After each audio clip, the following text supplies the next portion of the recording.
Show Asia, end of November. And then they said, okay, next year you'll hear about all the IXOs. So I was wondering, okay, what's IXO? So they said everything except ICO, because ICO is banned in China. So the two things that they said, IEO and IFO. How many of you have heard of IFO? Initial fork offerings, right? So after they told me, I looked at the news for the next 1 or 2 months, so many forks came up, right? So all these forks are basically spin-offs from Bitcoin, forks from different protocols. And they also told me about IEOs. So I asked, what is an IEO? Initial exchange offering. So instead of doing your sale through your own website, which is a typical ICO, an ICO will have a website, and then they will have another page, which is a payment gateway. You can contribute through credit card or fiat or Ether or Bitcoin or Litecoin or whatever payment method they accept, and then in exchange you get your tokens. So that's an ICO. Whereas an IEO goes through an exchange. So more and more exchanges right now are helping to do that. They are listing tokens for sale only. So these are not a typical exchange offering where you can buy and sell. You are only able to buy from them until the lockup period is done, and then you can do trading, which is a open listing. So basically an IEO is where you can buy the tokens directly from the exchange. To the purchase and sale of securities, typically you would have to go through a dealer broker, someone who has a license in that jurisdiction. So for example, if you want to buy New York equities, right? So you would then have to use a dealer broker firm or someone with a license in New York or in the US with a license there in order to execute that. So if you want to buy securities in Singapore, for example, then you need to go to someone with a CMS license in Singapore. So securities are a class of assets that are much more regulated than most other things that you can buy and sell. And this makes it very different in terms of the treatment.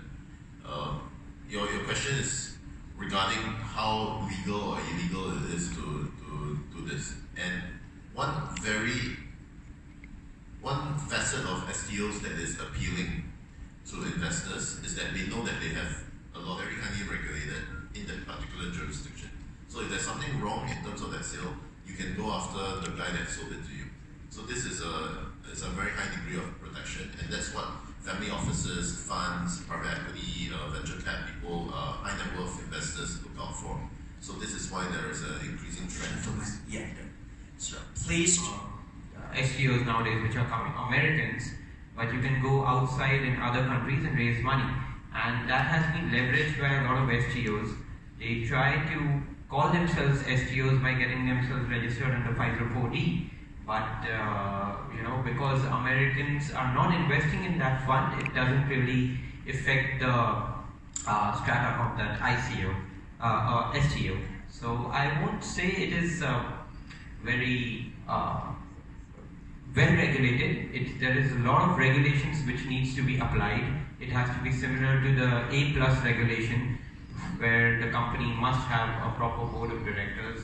The company must have certain compliances, should have a CPA of more than 2 years, as in it should be in existence for more than 2 years. The director's background is checked, and that's a lot of difficult, for a lot of ICOs who are trying to call themselves STOs. It's difficult. So I think only 1 or 2 projects are there which have got the A+ regulation. And it still needs to evolve a lot, because when you are coming out with an STO and you are going to an unregulated exchange to get yourself listed, it doesn't solve the purpose. You must have a regulated exchange under the SEC and a regulated STO offering under the SEC. Only then it makes sense. Otherwise, you are just trying to find out loopholes in the law, and calling yourself STO won't really make sense. Okay, let me ask you. At the moment, I was in Dubai 2 weeks ago, just speaker to the STO.